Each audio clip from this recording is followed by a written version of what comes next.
Kedaulatan Negara Asas Perubahan RCI Batu Putih. Tabung haji sangkal dakwaan agih kuota tertentu.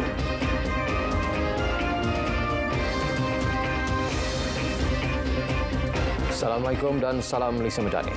Suruhanjaya Siasatan Diraja RCI bagi mengkaji pengendalian kes kedaulatan Batu Putih, Batuan Tengah dan Tubir Selatan membolehkan siasatan lebih lanjut dapat dilakukan. Menteri di Jabatan Perdana Menteri Undang-Undang dan Reformasi Institusi Datuk Seri Azalina Osman Said berkata, ini bagi mengetahui hal sebenar yang berlaku dalam isu berkenaan.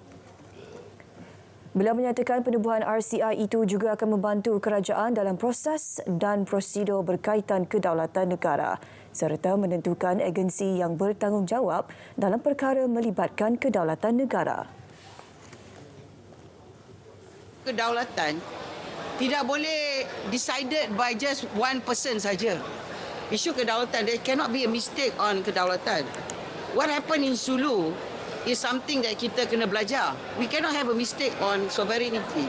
And sovereignty is about border, is about island. Sovereignty is about a lot of things. Tambah Datuk Seri Azalina, pasukan petugas khas telah mempunyai keputusan berhubung perkara itu, namun ia masih di bawah Akta Rahsia Rasmi OSA dan belum didedahkan kepada umum. Ujar beliau, Akta Imuniti Negara akan dibentang pada persidangan Parlimen akan datang bagi memastikan negara mempunyai perlindungan daripada sebarang ancaman terhadap kedaulatan negara.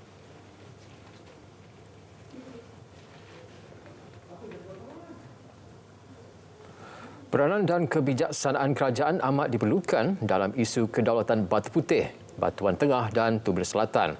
Justru penubuhan Suruhanjaya Diraja RCI bagi mengkaji pengendalian perkara berkaitan kes berkenaan amat dialu-alukan. Ahli Dewan Undangan Negeri ADUN Penawar Fauziah Misri menegaskan RCI itu satu keperluan untuk merangkui segala persoalan. Berasa sangat tercabar dan sedikit terkilanlah atas keputusan Mahkamah Keadilan Antarabangsa ataupun ICJ di atas keputusan memberi Pulau Batu Putih kepada Kerajaan Singapura, memandangkan jarak Johor ke pulau tersebut hanya 14 km sedangkan Singapura jaraknya 46 km. Saya berharap adalah sesuatu usaha daripada kerajaan hari ini untuk mengembalikan maruah serta martabat maruah dan kedaulatan negara kita. Sementara itu, ADUN Tanjung Surat Aznan Tamin mencadangkan supaya dilakukan pemetaan perairan. Ia bagi membantu nelayan mencari hasil laut di kawasan yang sudah ditumpukan tanpa mengganggu gugat perairan negara jiran. Kerajaan negara kita, kerajaan Malaysia dan juga kerajaan Singapura hendaklah berunding secara baik, terutama dari segi pemetaan perairan antara Malaysia dan Singapura. Seperti sedia maklum, masih lagi tak ada muktamad terhadap pemetaan perairan Malaysia dan Singapura ini disebabkan saya tak pasti kenapa, dan saya harap adakan sedikit rundingan yang menyaksikan bahawa kerajaan Malaysia dan juga Singapura dapat bersama-sama bersetuju pemetaan perairan. Saya juga mengharapkan agar pasukan maritim kita juga sentiasa berada di kawasan yang berdekatan kerana ini melibatkan beberapa isu negara.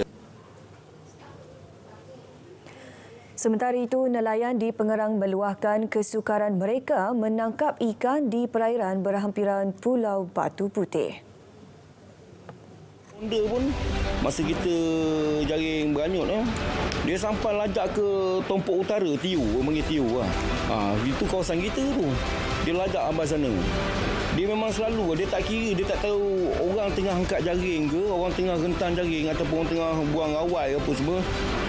Dia tak kira tu. Dia janji dia empet, dia tanya je, dia ambil gambar. Kadang dia suruh keluar. Pendapatan mereka dahulu boleh menjangkau 5 angka, namun kini ibarat kais pagi makan pagi, kais petang makan petang. Selain dihalau, kawasan pencarian yang semakin mengecil menyebabkan penyusutan rezeki lebih 50%. Kehadiran kapal hantu yang berlabuh juga mengancam rezeki nelayan. Walaupun nelayan pesisir pantai, nelayan moden lah yang cukup kelengkapan apa semua. Tapi bila kalau kita pendapatan kita kurang, macam mana kita nak jadi nelayan moden? Kita harap kerajaan ke ataupun mana-mana NGO boleh membantu kita lah pada nelayan yang kecil ini.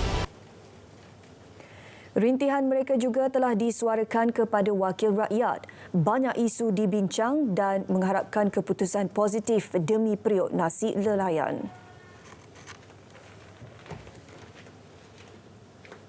Lembaga Tabung Haji TH nafi dakwaan ia mengagihkan kuota tertentu kepada pihak swasta atau pengendali jemaah haji PJH. TH memaklumkan kuota haji 31,600 yang diberikan Kerajaan Arab Saudi adalah mengikut sistem pendaftaran haji terbuka berdasarkan konsep mendaftar dahulu didahulukan yang dilaksanakan sejak tahun 1995. Menurut TH, dalam kenyataan hari ini, bakal jemaah yang sudah terpilih di dalam kota tahunan boleh memilih sama ada ingin menunaikan ibadah haji melalui muassasah atau melalui syarikat-syarikat PJH yang telah dilesenkan oleh TH. Bakal haji yang memilih syarikat PJH adalah mereka yang berkemampuan untuk membayar lebih bagi mendapatkan perkhidmatan yang lebih baik dari muassasah. Justru dakwaan bahawa TH hanya mengendalikan 11,000 jemaah tahun ini tidak benar kerana majoriti jemaah haji atau sekitar 70% hingga 80% adalah melalui muassasah. Sehubungan itu, TH mengingatkan orang awam untuk tidak menyebarkan berita palsu atau belum dipastikan kesahihannya yang boleh mencetuskan keresahan masyarakat. Bakal jemaah pula dinasihat untuk rujuk kepada platform media sosial rasmi TH bagi maklumat sahih, tepat dan terkini. QPEX sambut baik pencerahan oleh Jabatan Perkhidmatan Awam berhubung pengambilan secara lantikan kontrak dalam perkhidmatan awam langkah sementara. Bagaimanapun, Presiden QPEX Datuk Dr. Adnan Mat berkata sesi libat urus wajar diadakan dengan pihak-pihak berkepentingan sebelum skim caruman KWSP secara mandatori ditetapkan kepada lantikan baru kelak.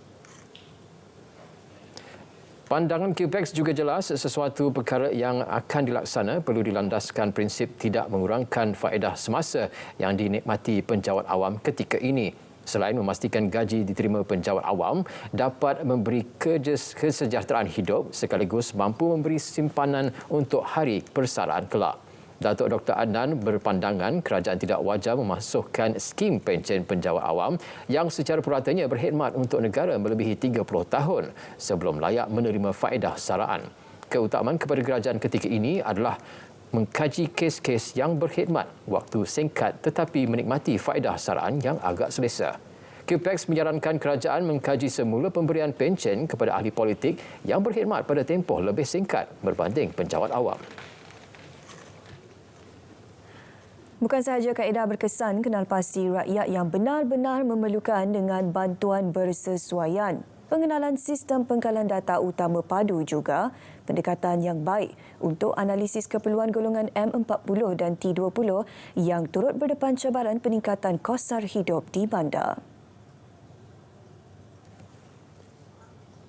Walaupun sistem padu tu nampak macam untuk golongan miskin tegar atau B40 ataupun golongan miskin, tapi sebenarnya golongan M40 yang T20 ini juga perlu juga untuk meletakkan mengisi data-data tu supaya dapat dilihat dari segi konteks data tu. Kita boleh buat analisa, bukan maksud saya lah, maksudnya boleh dibuat analisa tentang siapakah yang sepatutnya boleh dibantu. Walaupun dia punya pendapatan yang tinggi tapi perbelanjaan anak tu untuk pergi universiti, untuk dia belanja sekolah, belanja di universiti dan sebagainya, itu memberikan satu tekanan juga kepada golongan M40 dan juga golongan T20. Situasi banjir di Pantai Timur. Penduduk terjejas banjir di Terengganu kembali menunjukkan peningkatan.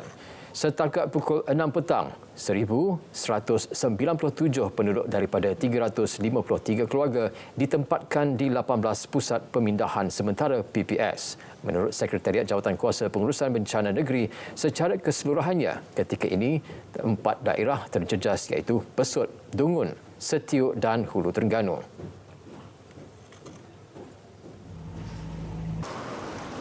turut menunjukkan peningkatan Kelantan dengan 432 penduduk terkesan daripada 139 keluarga direkodkan setakat pukul 7 malam. Kesemua mereka berlindung di 4 PPS. Kuala Krai dan Tanah Merah menjadi jajahan terbaru di negeri itu yang terjejas banjir susulan hujan lebat berterusan sejak semalam. Sementara penduduk terjejas di Pahang pula kekal dengan 160 penduduk masih terjejas. Kesemua 7 keluarga berlindung di PPS SMK Sungai Lembing, Kuantan.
Perayaan Thaipusam hari ini disambut dalam suasana harmoni di seluruh negara. Di Batu Caves, 200 sukarelawan Wira Kesuma ditugaskan dalam program Kesuma Madani bertanggungjawab membantu pengurusan logistik orang ramai, terutamanya warga emas, kanak-kanak dan golongan orang kurang upaya OKU.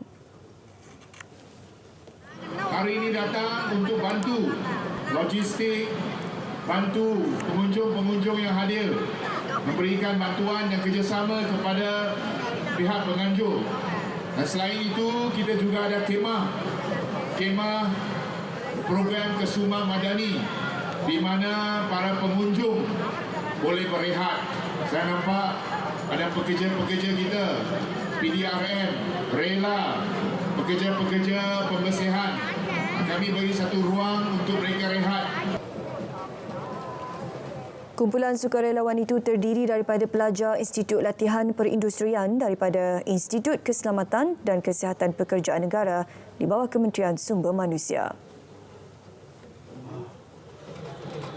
Saya berasa sungguh gembira sebab sebelum ni saya datang ke Batu Cave ni sebagai seorang penganut dan juga untuk tengok saja upacara Thaipusam ni.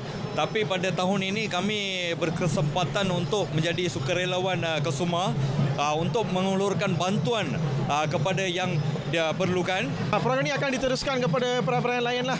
Sebab ini yang permulaan untuk kita nak tengok berapa banyak, ada yang macam sambutan berapa. So kita nak dapat tahu. So kita nak buat untuk perayaan lain-lain.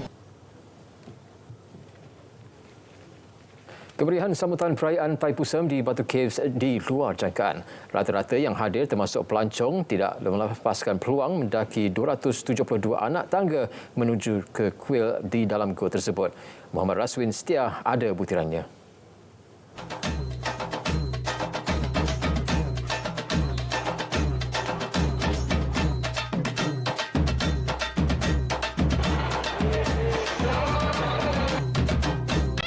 Meriah, penuh warna-warni, itulah yang dapat digambarkan dalam mengharungi lautan manusia yang membanjiri Batu Caves. Sejak beberapa hari lalu, kuil Sri Subramania Swami sekali lagi menjadi tumpuan. Only I think very crowded lah, too many crowds dan lebih meriah lah, so systematic sikit lah daripada tahun lepas. Thaipusam terkenal di seluruh dunia, so something very we are proud, sepatutnya berasa bangga lah. Keunikan ritual agama Hindu itu turut menjadi perhatian pengunjung luar negara. Like I believe that everybody in the world should know about what's going on here. I've seen the Thaipusam in Canada. That was my first time. But here it's just 1,000 times bigger. It's amazing. It's amazing. I love the colour yellow, that I didn't know yellow was such a fantastic thing. I think Malaysia's a beautiful country and there's so much diversity in the people that live here. Here it's totally different. Like the Palkodam, what they're taking here with grand finale, what they're doing it's huge. But in India we don't do these things.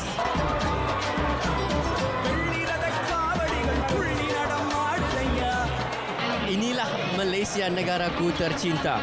Kepelbagaian perayaan yang kita raikan merupakan satu teras perpaduan untuk memelihara kerukunan antara kaum dan memelihara juga keharmonian rakyat dan negara. Selamat menyambut Hari Thaipusam kepada semua penganut Hindu di seluruh negara. Semoga keharmonian mengiringi anda semua. Muhammad Raswin Setia, RTM.